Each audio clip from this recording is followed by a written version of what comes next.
హిమంత బిశ్వ శర్మ భారతదేశానికి చెందిన రాజకీయ నాయకుడు, అస్సాం ముఖ్యమంత్రి. ఆయన 2015లో కాంగ్రెస్ పార్టీకి రాజీనామా చేసి బీజేపీలో చేరారు. హిమంత బిశ్వ శర్మ 1969 ఫిబ్రవరి 1న అస్సాం రాష్ట్రం జోర్హాట్లో కైలాష్ నాథ్ శర్మ, మృణాలిని దేవి దంపతులకు జన్మించారు. ఆయన cotton university, BA, MA, BRM ప్రభుత్వ కళాశాలలో LLB మరియు గౌహటి యూనివర్సిటీ నుండి PhD పూర్తి చేశారు. 1991-92లో రాజనీతి శాస్త్రంలో PG చేస్తున్న సమయంలో కాటన్ కాలేజ్ యూనియన్ సొసైటీకి జనరల్ సెక్రటరీగా పనిచేశారు. హిమంత బిశ్వ శర్మ ఆల్ అస్సాం స్టూడెంట్ యూనియన్లో విద్యార్థి నేతగా రాజకీయ జీవితం ప్రారంభించారు.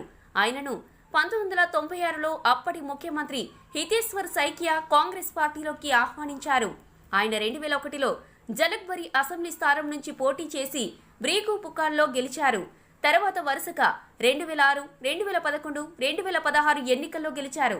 హిమంత 2004లో తొలిసారి తరుణ్ గొగోయ్ మంత్రివర్గంలో ఆర్థిక మంత్రిగా బాధ్యతలు నిర్వహించారు. ఆయనకు 2015లో తరుణ్ గొగోయ్తో విభేదాల కారణంగా 10 మంది ఎమ్మెల్యేలతో కలిసి బీజేపీలో చేరారు.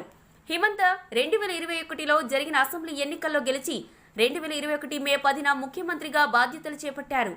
హిమంత బిశ్వ శర్మ అరుణాచల్ ప్రదేశ్లో కాంగ్రెస్ ప్రభుత్వాన్ని కూల్చడం, 2017లో మణిపూర్లో కూటమి ఏర్పాటు, మేఘాలయలో బీజేపీ ప్రభుత్వ ఏర్పాటులో కీలకంగా వ్యవహరించారు.